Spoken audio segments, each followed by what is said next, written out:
us this week we have a very special guest, writer, comedian, notorious satirist. Would you welcome, please, Mr. Peter Cook?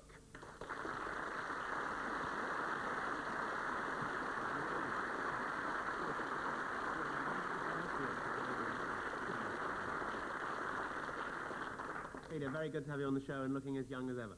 Oh, thank you. You can't beat wealth. Now, Peter, with TW3 and Beyond the Fringe and Setting Up Private Eye, you are sort of a founder member of the 60s satire boom, which made comedy the bane of the establishment. Yes, well, I was always very interested in the political cabaret in Germany in the 30s, which did so much to prevent the rise of Hitler. Yeah. I thought, why not try it over here? Right. But though you're very well known as a satirist, you actually started in entertainment in a very different role. True, I was the fourth Beverly sister. Very much the black sheep of the Beverly Sisters. Well, interesting enough, the black sheep of the Beverly Sisters was a merino ram called Coalface. Babs used to keep her in the back of the garden.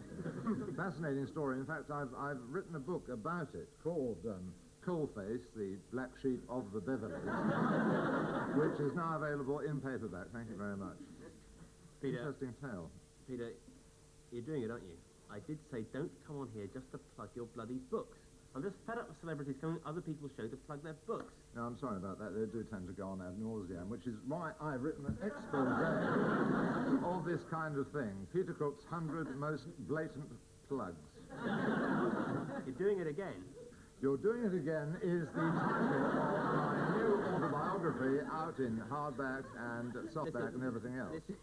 This is flagrant opportunism. I mean, I don't come on here and plug my novel about romance and intrigue and sex among Los Angeles' most powerful women, do I? You've written one, have you? Yes, it's called Hollywood Clap Clinic. Biography is a fascinating medium. Yes, I've written one called Hot Air Balloon from the North. Traces the rise of Colin Welland. It's the sort of the darker side of Colin Welland, the backside of Colin Welland. There's Record 2, Unnatural Gas. It's all very good. Well, one of the biographies I worked on in my early career as a novelist was this one. It's called Inside Shirley Conran. Oh, that's Conran the Barbarian. Well, if I could just mention my two investigative blockbusters. Did Jackie Kennedy murder the president for the insurance money? And Hitler is alive and well and living in Brentford. Talking of Brentford, there's a travel guide. Whoa, hang on. Sorry. Just stop all this gratuitous book plugging. I mean, it's quite obvious the audience is completely bored by it.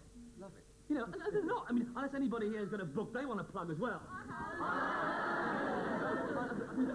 We interrupt this sketch to point out that flagrant advertising within actual programme time is contrary to IBA ruling.